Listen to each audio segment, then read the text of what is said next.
It's called Murder in the Classroom. A murder was committed in my classroom in my presence.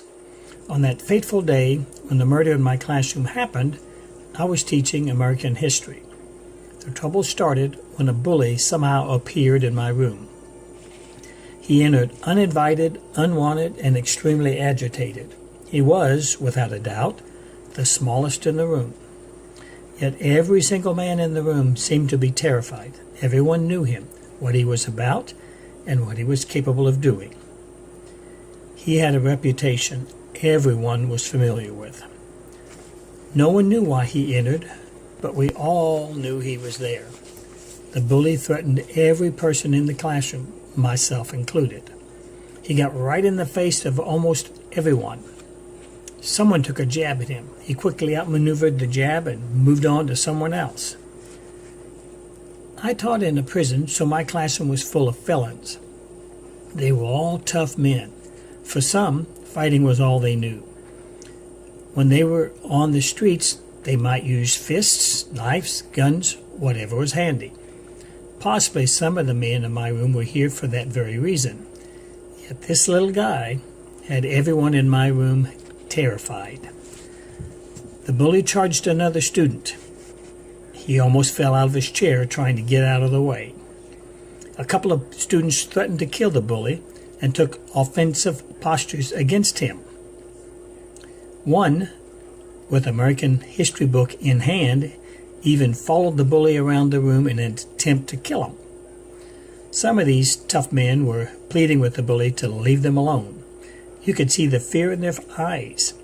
They wanted to hide. But where can you hide in a wide open classroom?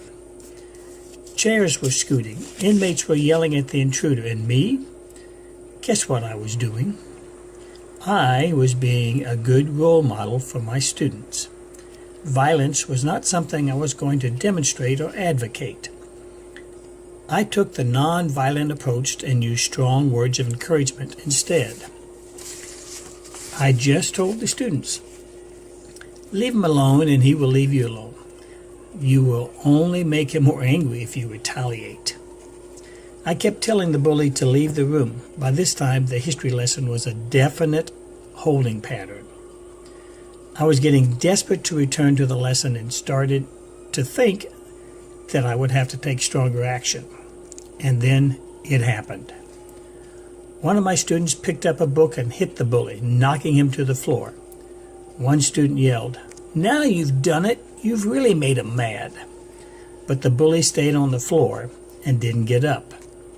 Another student approached the bully and pronounced him dead, dead, dead. The bully, the pest, the wasp, was murdered that day. This is one of many adventures that you'll have the opportunity to read in my next book, Life Happens.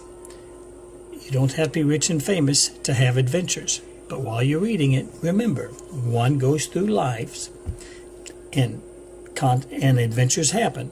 Good, bad, or mediocre. But it's what you do with them that matters. If you want to see more of my material, check out commonmanadventures.com. Until we read again, I will see you.